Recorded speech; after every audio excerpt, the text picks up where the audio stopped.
Okay, how you doing, Forum? Today I'm going to be teaching you how to play chess. The first thing you're going to need is a checkered board. They have to be alternate of light and dark square. The first thing you need to do with your chessboard or your checkered board is to place the light square in the bottom right hand corner. So the light square has to be on your right hand side, and that's going to go for both players. So if I was turned around, that square would be on my bottom right hand side. You have two different colored pieces. You have your light piece, your dark pieces, generally referred to as white and black. Your chess pieces are like the kingdom of old. You have your king, you have your queen, you have your most trusted church on your sides, your bishops, you have your cavalry, the knights, you have your fortresses, rooks, and your somewhat expendable foot soldiers, your pawns.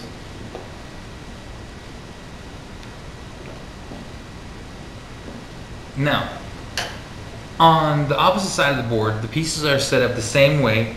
The only difference is, and you have to remember this, the queen always goes on color. So the king and the queen go in the two middle squares on the very end of the board, but the white queen goes on the white square and the black queen goes on the black square. I kind of have a weird way of remembering this. Women always like to match with things they wear, so that's how I remember it. Then right next to the queen is the king, and again the bishops on that's going to be the third square in. Then the knights, which is often referred to as horses. Then the rooks or castles, and then again the pawns. And this, sorry for my board being wrinkled. And this is the setup that you should have when you set up your chessboard correctly. Okay, now I'm going to remove the black pieces just so I could show you guys the moves. Just to open up the board, just to have me some room here. Okay, the pawns. The pawns is one of the most difficult moves to remember because it has a couple weird things, weird ways that it moves. Okay, the pawns only move in one direction, forward. They can only move forward. On a pawn's first move, it could either move one or two squares. And that is on each of the pawn moves. So say on this move, you move one square. Okay, and then a couple turns later, you want to move another pawn. You still have the choice of moving each pawn either one or two square, and so with the rest of the pawns. Okay, the way the moves alternate is one move from the white and then one move from the black. One move from the white, one move from the black, so on.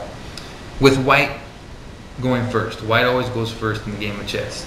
And oh, just a little side note, to decide who goes first, that's really at the discretion of people who are playing. But what generally people do is one player will take one white pawn, one black pawn, put them behind their back, mix them around, and then offer both hands for the opponent to pick. Whichever piece the opponent picks is the color he is. Okay, moving on. Okay, so the white pieces, the pawns, okay, so the pawns can only move forward one or two squares on the first one, and after the first move, they can only move one space at a time. Okay, how the piece captures. The pawn is different than the rest of the pieces, and in that it doesn't capture by going forward. If by some chance both pieces come to where they're in front of each other, they do not capture by going forward. They capture diagonally. So if another piece moves up here, or here, I'll do it on this side. If a piece moves up right here, the pawn slides over and takes the other pawn off the board. And that's how it captures.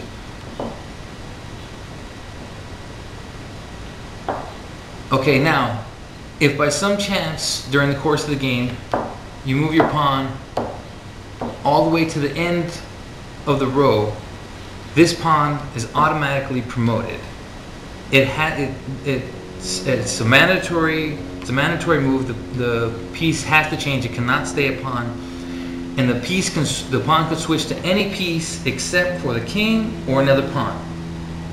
Regardless of whatever pieces you still have left on the board, you could switch it to a rook, another knight, queen, whatever it is. So say you still have your queen on the board, you could still get another queen, or you could get a third knight or a third bishop, whatever it may be though. Again, the only pieces you can't get is the king or pawn, and you must promote the piece. You cannot just leave the piece there.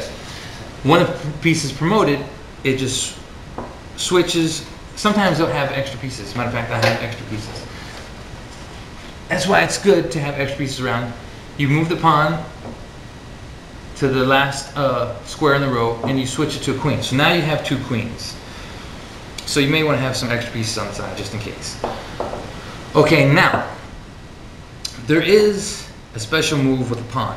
It's called en passant, which is French for passed pawn. Now what that means is, when pawns are moving, they come to a point to where they cross each other and they have a chance to either attack or to move on. Okay, there's one instance where when two pawns are side by side, that when they're moving side by side, that they had absolutely no chance of attacking one another, and that's called pass pawn, and I'll show you how that is. Okay, say a black pawn, during the course of its moves, it gets all the way onto your side of the board. Now, again, on your first move, you have the choice of moving one or two squares. Now, obviously, if you move one square, he has the chance to attack you. It's his turn now, he has the chance to attack you. If he doesn't, then you can move out of attack. Okay, but now, say on your first move, instead of moving one square, you move two squares. You never gave that pawn a chance to attack you, and nor did you ever have a chance to attack that pawn. This is the only case where this move is relevant. And now, in this case, if that so happens, where on a person's move, he moves his pawn up two squares, and there's a pawn directly either to the left or to the right of it. Now, on that person's turn, he could capture this pawn by going directly behind him as if that pawn only moved one square. It's called pass pawn, again, because he passed up the opportunity for attack on both sides, neither side. I know it's a peculiar move, but it's important to know because a lot of better players do this, and a lot of new players aren't aware of it. So when it happens, they're like, "Oh, what's that? I never seen that before." So it's pass pawn. It's just good to be familiar with. Okay, and that concludes the pawn move. That concludes the pawn move. Let's do the king first. Okay. I'm just gonna move the king out to the front of the board. Okay, the king can move in any direction, but only one space. So from here, the king can move to any one of these squares that are surrounding him. He could either move here, here, here, here, here, here, here, or here. And that's it. And that's also how he captures. So if there's any pieces